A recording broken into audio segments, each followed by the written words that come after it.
I'm in agonizing amounts of pain. So can anyone help me? No? No? Alright. Well, I'll just be backstage writhing. Alright, your next monologue comes to you from Nancy Rollinswell. Miss Rollinswell is a world-renowned economist who lives right here in Gunderson, so please give it up for Nancy Rollinswell. Thank you for that introduction, Mr. Cito.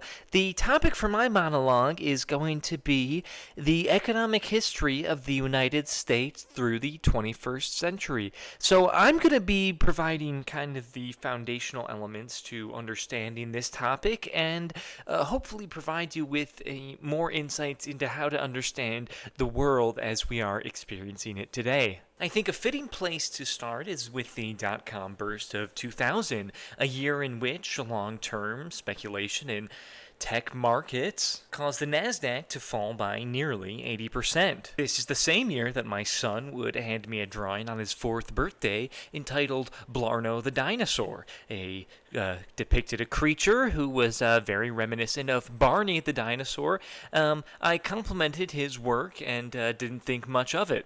In response to the dot-com bubble burst, Alan Greenspan famously slashed interest rates to historic lows, causing something of a housing boom. It's important to note here that two incredibly impactful events happened in 2001. The first being the 9/11 terror attacks, causing a temporary dip in the market. The second being that I have my first dream in which Blarno the Dinosaur appears. We were standing on the bow of a old schooner, and he distinctly had a flowing mane of brown hair and six-pack abs, which was a departure from my son's drawing. The early 2000s, post-dot-com bubble boom, saw U.S. home ownership hit records highs, while the United States continued to run a persistent trade deficit, largely financed by foreign capital inflows. In 2006, plagued by persistent dreams of Blarno the Dinosaur in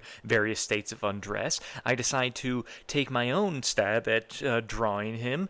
I gathered all of my son's various colored pencils, markers, and sheets of paper. I spread them out on the kitchen floor, and by candlelight I closed my eyes and let the spirit of Blarno take control as I put ink and lead to paper.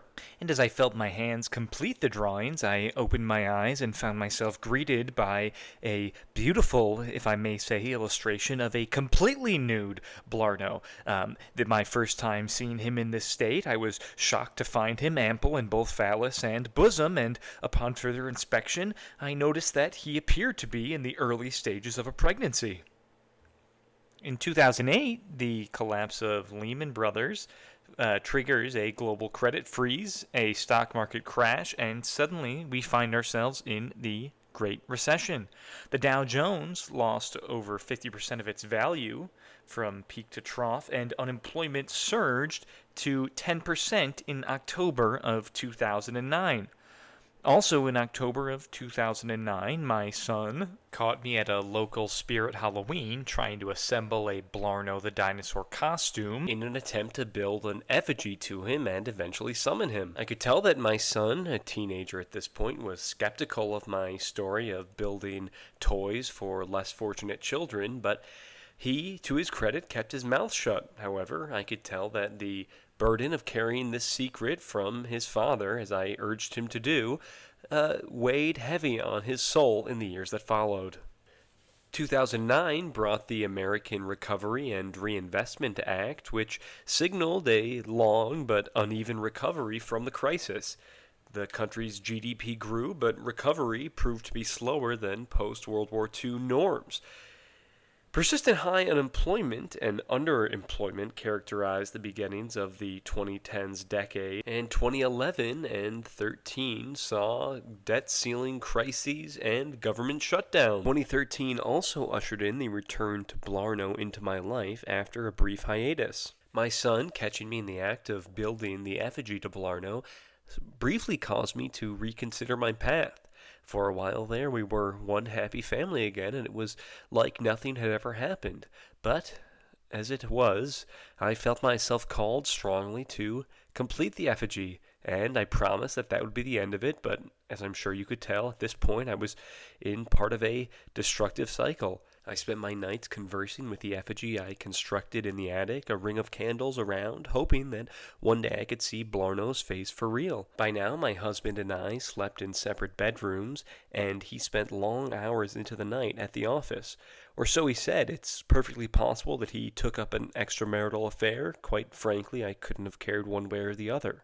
After we returned home from dropping our son off at his freshman year at Stanford, my husband got in his car, drove away, and I've never seen him since. It was also around this time that, frustrated with the prospect of never meeting Blarno in person, I began posting and selling my drawings on the internet.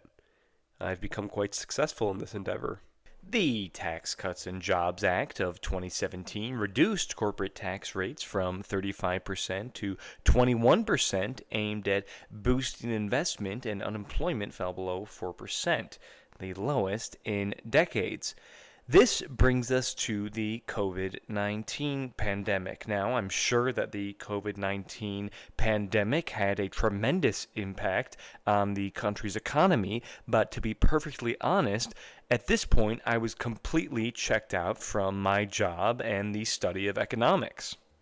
Sure, I'd tune in for the occasional Zoom class and put my stamp of approval on my students' research papers, but in spirit, I was well and truly done with that part of my life.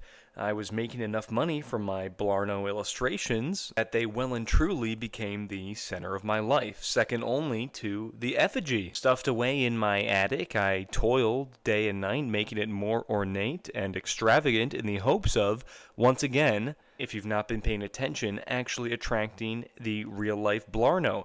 His existence at this point was simply a fact that I accepted. I ordered custom silicone molds, and I would send my students into discussion group after discussion group, turn off my Zoom camera, and get right to work. Blarno's chest had now swelled to, quite frankly, a ridiculous size, and contrary to how I first dreamt him, he now appeared circumcised. Sometime during all of this, a pink slip must have come in the mail, as I stopped reporting for my duties at the university, and they stopped calling me. More economic stuff must have happened after the COVID-19 pandemic. Again, I wasn't really paying attention at all. However, on a crisp October morning in 2023, I stepped outside, looked into the woods behind my house, and I saw him. I saw Blarno, just as my effigy depicted, in all of his well-endowed splendor. My mug of coffee shattered on the wooden deck as I sprinted after him, my bathrobe flowing in the wind. The ground was wet and cold against my bare feet, and as I made my way to the tree line of the woods, I was shocked to find Blarno turning and running in the opposite direction. Of course, I pursued him through the woods, zigzagging through trees, never more than a few steps behind him, but somehow he never seemed further away. Eventually, the tree line gave way to an open highway, and as Blarno looked back at me, I couldn't quite pinpoint the emotion that was spread across his face. What I saw next terrified me as a truck struck Blarno and sent him careening through the air. He bounced twice on his ginormous breasts and penis and suddenly came to a stop, his body limp. I ran over to him, but before I could, his body had dissolved into dust of a million colors. I started walking back to my house, heartbroken. Everything I had worked for, everything I had called out for in the night, was gone. And then, as I reached that original tree line where I had first encountered Blarno, I looked down and saw something splendid, something wonderful. I saw an egg. It was about the size of a basketball, and it was of that same beautiful color as Blarno's dust. Picked up the egg and brought it into the house. I've been caring for it ever since. And even though Blarno was not long for this world, when I touch the egg and feel its warmth, I am happy. I don't know what the rest of this century will bring in terms of the economic developments for these United States of America, and quite frankly, I don't care. Thank you. Thank you, Nancy Rollinswell, for that wonderful discussion of the economic history of the United States. It was hard to follow at times, but I'm sure we're all the better for it. I have some terrible news.